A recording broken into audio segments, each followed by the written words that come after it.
The two men, perched on a steep hillside, watched from a safe distance as the invading army destroyed the city below them. The towering stone wall that protected the city, once strong and unbreakable, couldn't hold back the onslaught. Even over the sounds of war, the watchers could hear the yells of the invading commanders directing their soldiers. No man, woman, child, or beast was to be left alive. The instructions were carried out with swords and spears, and the slaughter was completed in the space of a day. The two watchers, Daniel and Carrot, understood the implications of what they had witnessed. The destroyed city was not the one from which they hailed. No, their city was the next closest, about a 2 days' march away. Nearly a year earlier, along with several other soldiers, the two men had left their city on a mission to escort an ambassador to a faraway land. The mission had soared, and the ambassador was now dead. On the return journey, the other soldiers had become victims of either the desert heat or nomadic attackers. Daniel and Carrot were the last survivors of the mission, and were on their way home to report the failure of the undertaking.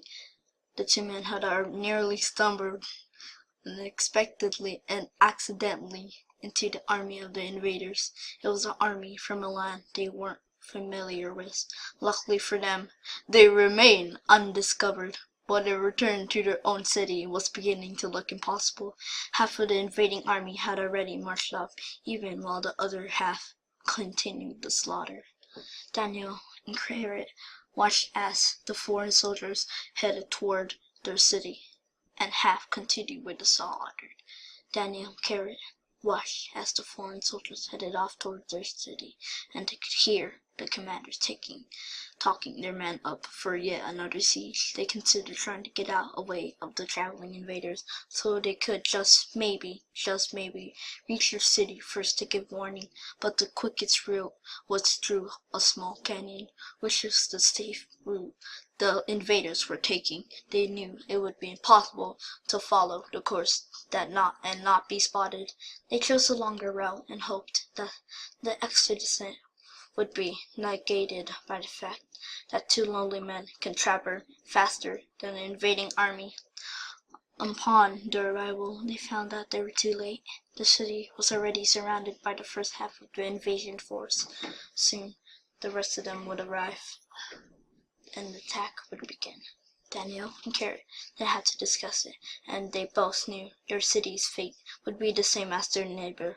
The invaders wanted this land for themselves, and their army was mightier than they'd ever seen before.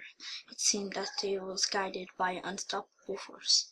The walls of their city would fall even faster than those of the city that came before. The two men found a well-hidden position on the hillside, grimly observing the preparations unfolding down before them. It's hopeless. We can't do nothing for them, Carrot lamentated.